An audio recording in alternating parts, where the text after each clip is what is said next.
कहते हैं कि जेब में पैसा हो तो कानून और आला अधिकारी भी जेब में होते हैं। इस बात को चरितार्थ करती है जयवीर की ये कहानी। जयवीर कन्नौज के निवासी हैं। इनकी पैतृक ज़मीन लगभग 100 बीघा थी, लेकिन अब जयवीर अपनी एक एक इंच ज़मीन के लिए पिछले लगभग 20 से 25 वर्षों से संघर्ष कर रहे हैं, लेकिन इनके हाथ खाली हैं। हर जगह को दर को गए, ये हर दरवाजे खटखटाए, हर अधिकारियों से मिले, लेकिन उसका नतीजा सिफर निकला। मेरे साथ जयवीर मौजूद हैं। अपनी आप बीती ये खुद बताएंगे और बताएंगे कैसे कि सत्ता और अधिकारियों की कुर्सी पर बैठे लोगों ने किस तरीके से इनके अधिकारों का हनन किया और इनको दर-बदर की ठोकरें खाने के लिए मजबूर किया। जयवीर कहाँ के मूल निवासी हैं, आप बताएं हमारे दर्शकों को। मैं ग्राम मायापुरवा, पोस्ट मुंडाला, थाना तालग्राम, जनपद कन्नौज, तहसील छिबरामऊ के निवासी हैं और मेरी जन्मभूमि वहीं की है, मेरी माताजी की वहीं की है, मेरी नानी की वहीं की है। मेरी नानी के पिताजी और चाचा की कोई संतान, मेरी नानी केवल अकेली थी और जो है उनकी बारिश अकेली मेरी माताजी ग्वालसिरी थी, उनके बारिश मैं हैं। और 1940 से लेके आज़ादी से पहले से लेके और सन 80 तक हमारी नानी के पिताजी और नानी के नाम, उनके चाचा के नाम सारी प्रॉपर्टी थी। और सन 80 में चकबंदी के दरमियान कुछ लेखपालों से, कुछ चकबंदी अधिकारियों द्वारा जो है कई लोगों ने, जो हमारे लिखित पढ़ित में दर्शन सिंह प्रथम प्रधान, 3 भाई उनके हैं, महादेव प्रसाद हैं, शिवदयाल हैं, शिवसाय हैं और जवाहरलाल हैं, ऐसे अन्य और लोग हैं जो करीब 100 बीघा के आसपास ज़मीन लोगों ने अपने नाम चढ़वा ली। और जो है हम जब समझदार हुए, मेरी जब नानी को 22 मई सन 1980 को मेरी नानी की गोली मारकर हत्या कर दी गई थी। हम उस समय 7 साल के थे। जब हम समझदार हुए तब से बराबर भटक रहे हैं। हम गरीब। किसने हत्या कर दी थी आपकी नानी की? रात में गोली मारकर हत्या कर दी थी। हम तो सर यही समझते हैं कि जो जिन लोगों ने ज़मीन अपने नाम कराई, उन्होंने, मेरी माताजी नामदर्ज रिपोर्ट करती नहीं, किसी की नामदर्ज रिपोर्ट नहीं की। उनके मरने के बाद मेरी घर की चोरी कर ली। मेरे कागज़ पत्र नानी जो दरख्वास्तें देती रहती थी वो भी सब चुरा ले। हमको मारा पीटा। उसकी मेडिकल रिपोर्टें मेरे पास आज भी नहीं। हम 100 रुपया रोज़ की दवाई खा रहे हैं। कोई मेरी सुनने वाला अधिकारी नहीं। मैं 2018 में मुख्यमंत्री योगी आदित्यनाथ से भी मिल चुका हूँ। जाँचें भाई, जो लोग ज़मीन हत्याए हैं उन्हीं को गवाह बना लिया जाता है और जो है रिपोर्ट लगवा दी जाती है इनकी यहाँ कोई ज़मीन नहीं है, जबकि मेरे नाम थोड़ी विरासत भी भई है, इंतखाब मेरे पास है, मेरे नाम है। और उसके पीछे 1 नंबर में 30 बीघा ज़मीन है और 1 नंबर में 1.25 करोड़ की मट्टी बेच ली दर्शन सिंह के लड़कों ने। और आज तक कोई सर सुनवाई नहीं हुई। लखनऊ से लेके मैंने प्रधानमंत्री को 2 बार ऑनलाइन शिकायत करी। हिंदुस्तान सरकार और न्यायपालिका से मैंने सबको स्पीड पोस्ट किया, लेकिन आज तक मेरी सुनवाई कुछ नहीं हुई। कन्नौज में जाके कागज़ फाड़ के फेंक दिए जाते हैं, कोई सुनवाई नहीं है। किन लोगों ने ज़मीन पर कब्जा कर रखा है आपकी? किन लोगों ने इस तरीके से फ्रॉड करके ज़मीन अपने नाम करवाई? दर्शन सिंह, 2 भाई उनके, चंदनलाल, प्रभुदयाल, महादेव प्रसाद शाक के हैं, उनके 2 भाई हैं। जवाहरलाल लोधी राजपूत हैं, शिवसाय लोधी राजपूत हैं।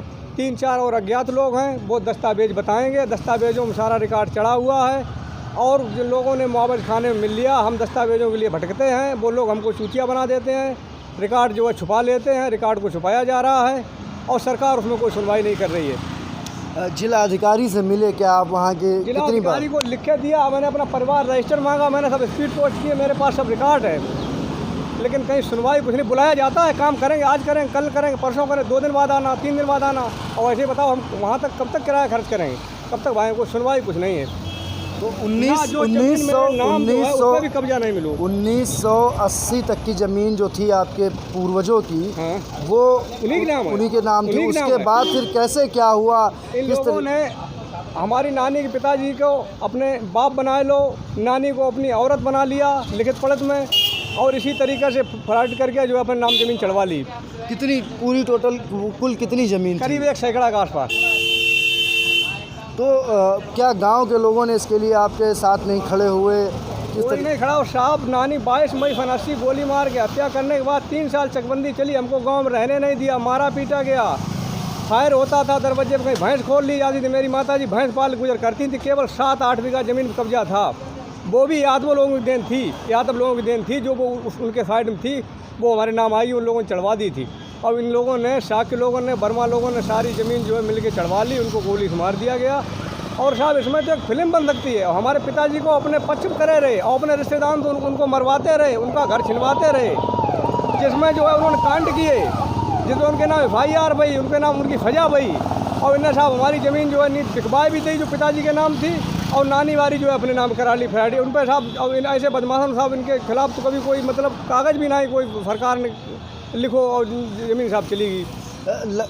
आप बता रहे थे मुख्यमंत्री योगी आदित्यनाथ से आप 2018 में मिले, तो किस तरीके का आश्वासन दिया और क्या कार्रवाई हुई उसके बाद? जांच कराएगी तो केवल इतना ज़रूर हुआ कि वो 6 डिसमिल ज़मीन माताजी के जो नाम आई उसकी विरासत जो है मेरे नाम जरूर चढ़ गई, ना कब्जा मिला।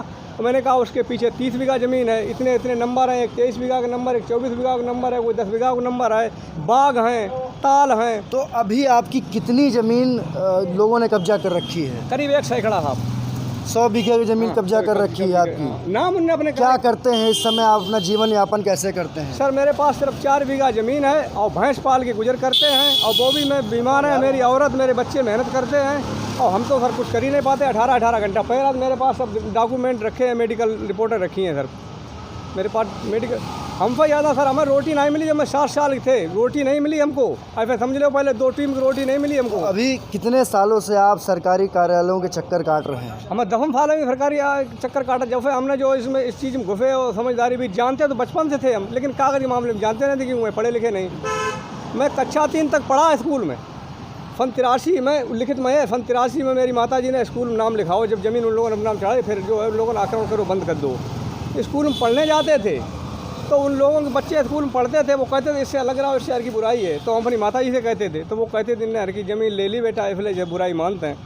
तो एक बार हमको स्कूल में मारा गया जिसमें हमारे चोट लगी, आज भी दिन उससे पीड़ित है, आज भी दिन उससे मेरे पास डॉक्यूमेंट रखे हैं, किसी भी अधिकारी ने आज तक बात नहीं सुनी। इस बात को बलाल है केवल।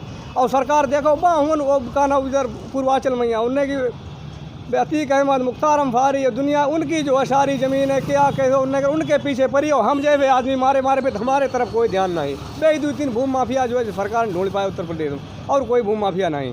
भाजपा के लोग हम टिकट में दिखाए दें, हमारे मौजा में कई लोगों ने तमाम ज़मीनें अपने नाम चढ़वाई और ज़मीन कब्जा नहीं उनको, और किस तरीका से चढ़वाई, बाप उनके ख़त्म हुई गए, 20 साल हुई, बाप के नाम चढ़वाओ तो फिर अपन नाम विरासत करा लिए, और कब्जा नहीं, सरकार चली है तो कब्जा कर लिए, तो जाए ठाड़े करके बैनामा करा लो फर्जी, को बाय खड़े करके बैनामा करा लो फर्जी।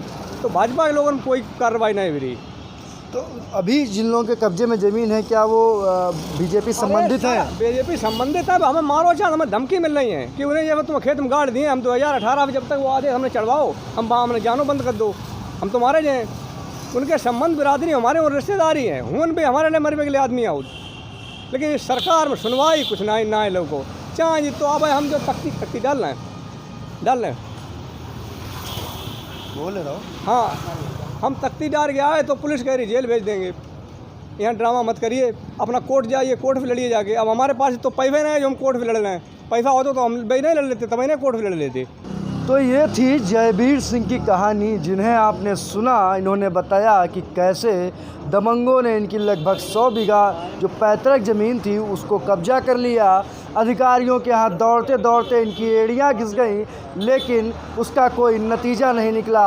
आज ये 2 वक्त की रोटी के मोहताज हैं। अधिकारी से लेकर स्थानीय नेता तक कोई इनकी सुनने को तैयार नहीं है। जयवीर के बच्चे हैं, ये कैसे अपना जीवन यापन कर रहे हैं यही जानते हैं। सबसे गौर करने वाली बात यह है कि 2018 में मुख्यमंत्री योगी आदित्यनाथ से ये मिले, उनको अपनी शिकायत दी, जिसके बाद जांच हुई। खैर थोड़ी बहुत ज़मीन इनके नाम चढ़ी, लेकिन उस ज़मीन पर भी अभी भी ये आज तक कब्जा नहीं कर पाए हैं। दबंगों का इतना खौफ है कि ये गांव अपने जा नहीं पाते हैं। साथ ही साथ जिस तरीके से इन्होंने सरकार की कार्यशैली के ऊपर सवाल उठाए हैं, इनका जिस तरीके से उन्होंने बताया कि सरकार मुख्तार अंसारी और अतीक अहमद जैसे भूमाफियाओं पर शिकंजा कस रही है, लेकिन उन्हें प्रदेश के दूसरे हिस्सों में बैठे भूमाफिया नहीं दिखते हैं। अगर वो भूमाफिया दिखते तो जयवीर को आज कन्नौज से लखनऊ के इस तरह चक्कर ना काटने पड़ते, जयवीर की दौड़ते दौड़ते इस तरह एड़ियाँ ना घिसोती हैं। आप देख सकते हैं नंगे पैर ये इंसान है, 100 बीघे का मालिक नंगे पैर घूम रहा है।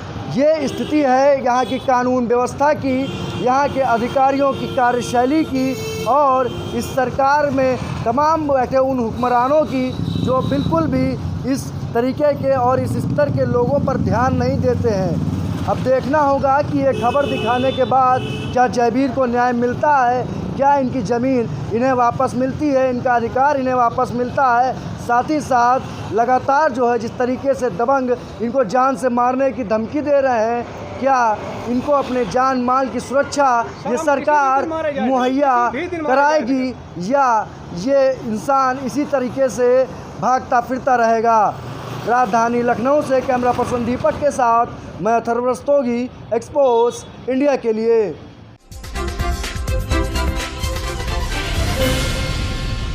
Hi guys, this is Alia Bhatt. You're watching Expose India. Keep watching.